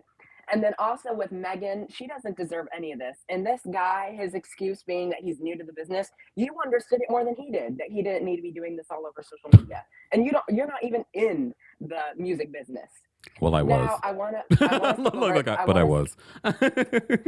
So, I mean, like the music industry. So I want. No, I was in the music industry. Oh, you were? Yes. Oh, cool. Tell me about that later. All right. I want to skip over to petition time. I'm going to write my petition for WeHo. And I think it deserves a second season. Okay. It was pretty good. It's just, it needs, without Country Crock, he ruined that show. He made it so toxic, especially with Curtis. I felt so bad. I loved Curtis. He was so sweet. His story was so appealing. Yeah. And I mean, I feel like, there we go. Time's up. I heard it that time. All right. Have a great day. Take care, Alex. All right. Miss Esquire, I'm going to bring you up next. What's going on, Miss Esquire? I'm giving you 2 minutes. I'm going to adhere to it because I know I talk too much. Hey, Kempire, how are you? Oh, how are you? I'm doing really good. Okay, so my first comment is on colorism. I just want people to understand anything that has an ism at the end of it, you really have to look at the systemic impact of it, whether the power dynamics are at play, who has the power in that particular circumstance. There are interpersonal dynamics. That's more prejudice. That's more bullying. But when you think of an ism, please think about who has the power and whose power is being taken, whose power is being, being reinforced. That's one. 2, Meg Thee Stallion. Everybody can say that Carl Crawford doesn't know what he's doing. That's not true. Carl Crawford has a very close relationship to the Prince family. Most record labels coming out of Houston do. They are very well known for having these type of intimidation tactics, for having very one-sided contracts.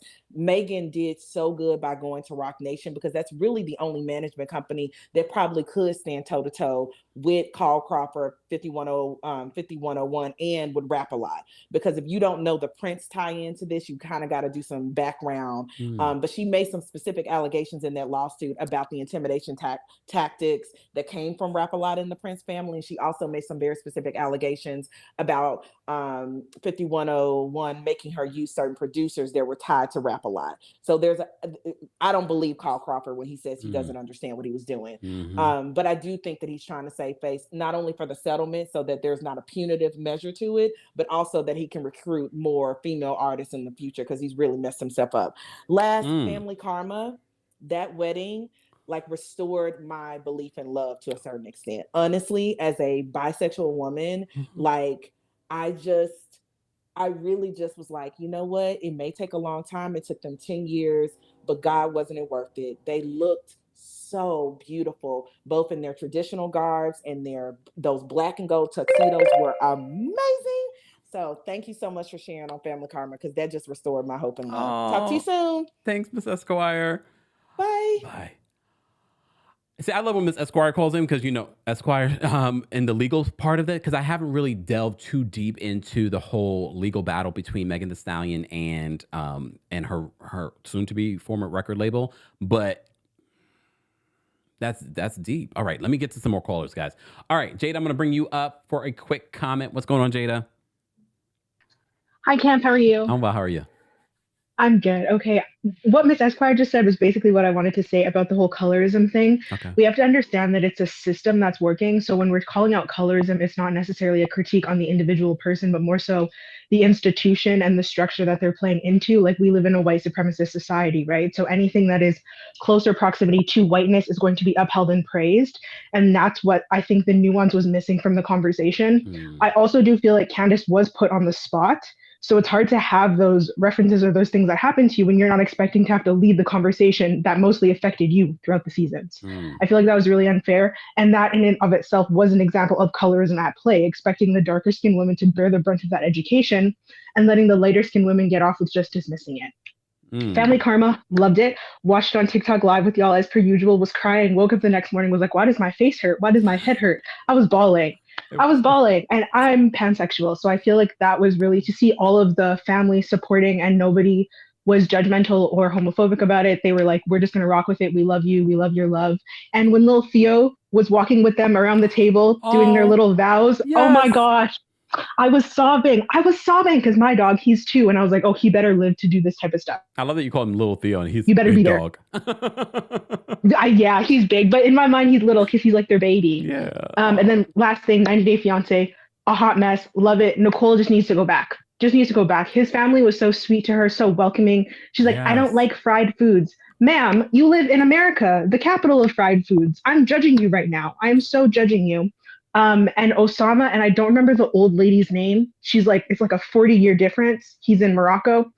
I don't think he's scamming her, but to see him skateboarding at the end and she's at the lawyers, I feel like that really showed how big the age gap is and how they're going to clash, because she's talking about marriage and living a happy life. He is skateboarding.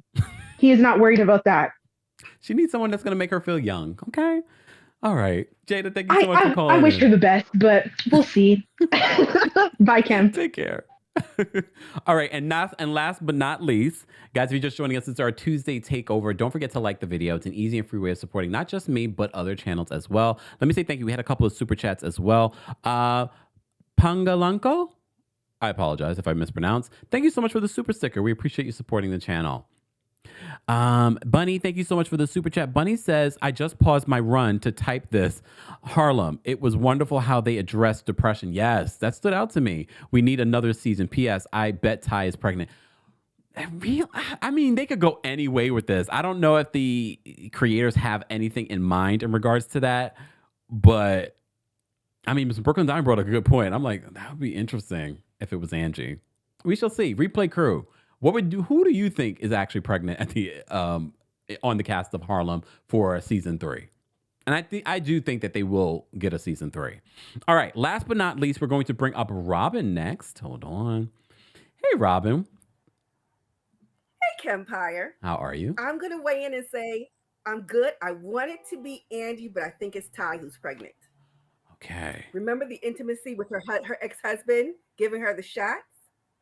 But did they do anything? When she was doing the intimacy of him giving her the shot. Yeah, but they didn't do anything. Tender, it was so sweet, and we ain't seen nothing else. Unless something happens, and they could always show us later. Did you? Mm-mm. They don't show us everything. But listen, you said that you didn't watch Below Deck Med. No. And you seem to have a very favorable. You liked it, Captain Sandy, more than I imagine you would if you really knew her. Did you see her last week? Her nickname on the Twitter is Captain Lurk. She is never nice to the interior. She's always extra hard on them. And Mm. by the way, for the record, this was Frasier's second season being a chief stew, but only the first time on the TV. I Oh, like to okay. close out by talking about Family Karma, Okay. which is my absolute favorite show. People are opining and begging and wishing that there had been a reunion. I say they don't need a reunion, and let me tell you why. Unlike these other reality shows, they are not casted. This cast is not picked out of central casting. They're picked out of life. Mm. And we don't need to they don't we don't need to revisit anything because what we see so far has been pretty real, which Hmm. is an anomaly for reality television these days. And so I say, you know what? We'll wait, and let's see whether or not Raj beat down Rishi, and that's why they broke up. He broke up with Monica, whatever. But I say let's just wait till next season. And I do understand why you say this could have been a series finale because it seems so wrapped up. Yeah. But we're seeing their real lives. Yeah. We've seen them as children together. We're seeing them as adults and married and with children. And so I say we'll just see more. And with that, I bid you a good afternoon and to everyone else. Thank you, Robyn. Take care. Ta-ta. I agree with Robyn because here's the thing. Let me move this out. Hold on, y'all. There is still more story to tell. We still need to see Amrit and Nicholas and the whole, IVF situation and possible baby. There's still more story to tell. Meet possibly Anisha's husband, married life for Vishal. Look, there's still more story to tell. But if it did not, God forbid, did not come back, the way that they ended this season was perfect. It was their best season. It was a beautiful sort of like rehashing of some of the things that we've seen over the years.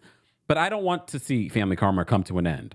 I think that their ratings were decent. I think that this was a great season. It was their best season yet. But yeah. Miss Esquire says, Family Karma is an example of a show of people who are really friends, really part of each other's lives, and brings their lives to the show. Yeah, I loved it. It was such a good season. For me, of all the shows that we recapped today, Family Karma was at the top of that list. And maybe Harlem was right after that. And of course, the Traitors. Guys, if you missed it, the Traitors, US, UK, and Australia, they're not paying me, but at this point, are available on Peacock, including the Traitors US reunion, which dropped today. You're welcome, Andy.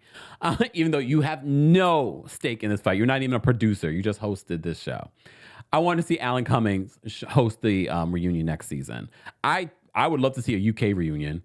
And I would love to see an Australia reunion. I don't know if they did one for Australia yet, but I'm literally going to go watch that for the rest of the week. Guys, thank you to everyone that called in. Thank you to everyone that sent in the super chat. We appreciate you guys supporting the channel any way that you can. Shout out to those of you that send in cash outs, Venmos, PayPals, all of that. Those of you that request cameos. Don't forget, I am available on Cameo, guys, if you want a message for your anniversary, your birthday, whatever it may be. All the information, our P.O. Box, all of that stuff is available in the description of this video, guys, or head on over to TheKempire.com for more details on our merch, all the good stuff. Thank you to our moderators, the King's Guards. We would not be able to do this live chat without you guys. Hope you all have a great rest of your day. I will see you tomorrow at 1 p.m. Eastern for our recap of the Real Housewives of New Jersey. Everyone have a great rest of your day. Let's get out of here with some music. Just because it's snowing outside, why not bring some summertime in?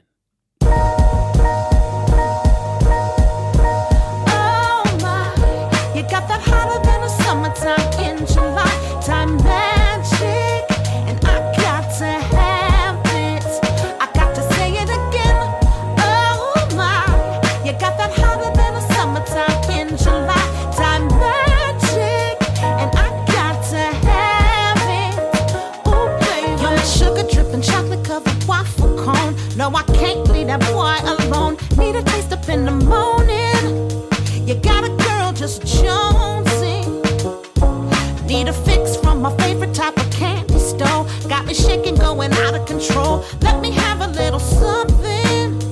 You know I'm hooked up on that loving. Let's rock, roller skate. Let the stress just slide away. Oh baby, no, don't ever let me go.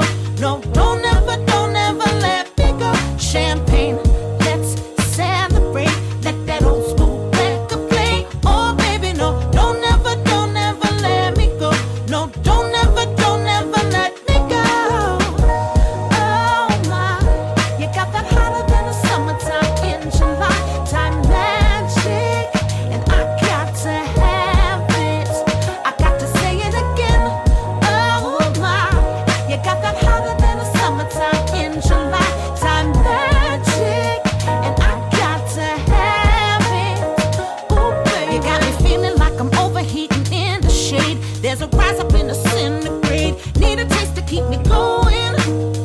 You know you keep a girl jonesing.